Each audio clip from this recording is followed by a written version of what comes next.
One of my favorite parts of the Jerrick Report is when we share recipes, especially when the recipes come from my coworkers. You're about to meet a guy by the name of Mark Lavalla.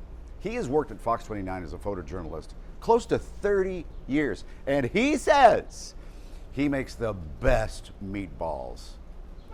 Let's find out if that's true. Hi, I'm Mark Lavalla, and welcome to Philly Meatball, where it's time to make Italian meatballs. First, we're going to start with 3 pounds of ground beef. This is 85% lean, so we're going to separate. We're going to make a little reservoir here in the meat.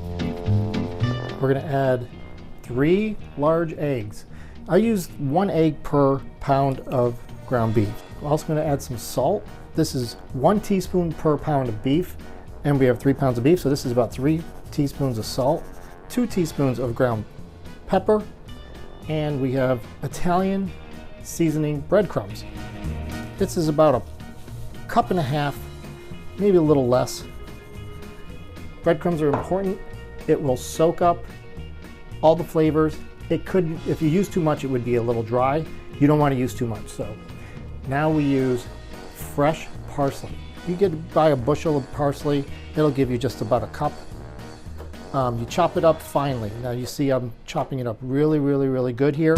You want to make sure you don't have any big flakes, so when you bite into the meatballs, you don't want to get a chunk of parsley. Some people love it. You can use dry parsley flakes that you get from the spice racks. I like to use fresh parsley. It gives you a much better flavor. And I use about a cup and a half of Pecorino Romano cheese. This gives you a really good flavor. You can't go without the cheese. You can't go wrong. I have 6 cloves of fresh garlic. I like to use about 2 big cloves, 2 good-sized cloves of garlic per pound of beef. We have 3 pounds of beef. So with the garlic, I like to use a garlic press. And just because I'd like to have a little more garlic taste, I use some granulated garlic. These are Italian seasonings. It's a blend of different seasonings. You can find these in the spice rack, just a little bit. It's a couple pinches total. Now we just fold everything together. Keep mixing it. You want to make sure you're scooping up. At the bottom of the bowl, you'll see that the breadcrumbs get down there. Once you keep stirring, the beef will pick it up. When I was a kid, every Sunday my mom would make sauce or gravy, whatever you want to call it, and she would fry the meatballs before making the sauce. There would be extra meatballs waiting for us on the stove. We would just eat them right from the bowl, and the rest she would just put in the sauce. And once you got everything incorporated and mixed thoroughly, I'm noticing here that it's a little dry, so I like to add a little bit of milk. Just a little bit. Gives it a little moisture so you don't have it too dry. And again, mixing it good. You don't want it too dry. You don't want it too wet either, but we're just making it so that when you're making the meatballs, it's going to be easy to form. So it's time to roll the meatballs. It's always good to have your clean hands. I have a bowl of water here because sometimes your hands get really dry. We're looking at about a little more than a golf ball size. That's about right. Perfect. So on the stove, I have a pan of vegetable oil, warming up the oil, getting it nice and hot before you put the meatballs in.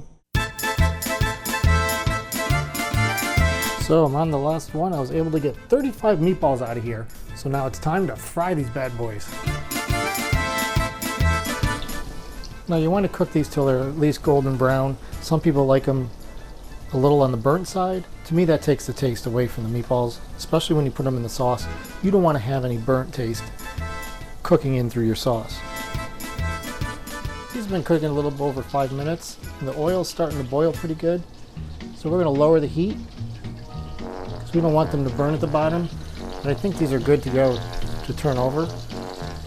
Yes, see that golden brown? They got a nice brown color to them.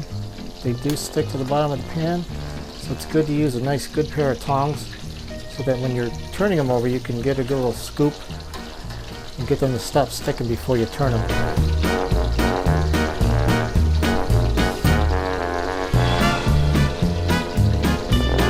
The aroma of garlic coming out of the pan is just really intensifying in the air. It's smelling really good.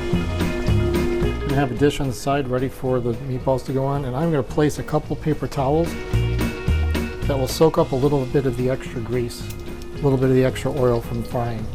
Okay, it's been about 5 minutes on each side, and we're gonna turn these over, and those look perfect. A little bit of a darker brown, not too dark.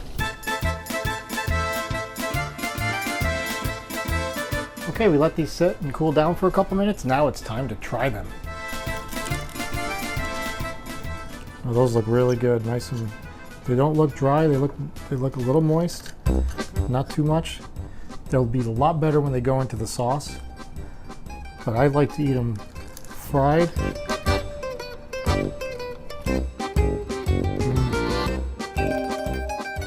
I can taste the fresh parsley, and the garlic taste is really, really good. These came out really good. Oh my goodness, they do look good. Anyway, Mark wants to hear from you. I'll get him the message. Go to Twitter at MikeFox29 and tell me what your great recipe is. What do you make better than anybody else? And Mark will come to your house and you can make it for him and we'll put it on tape and then put it on the Jerrick Report.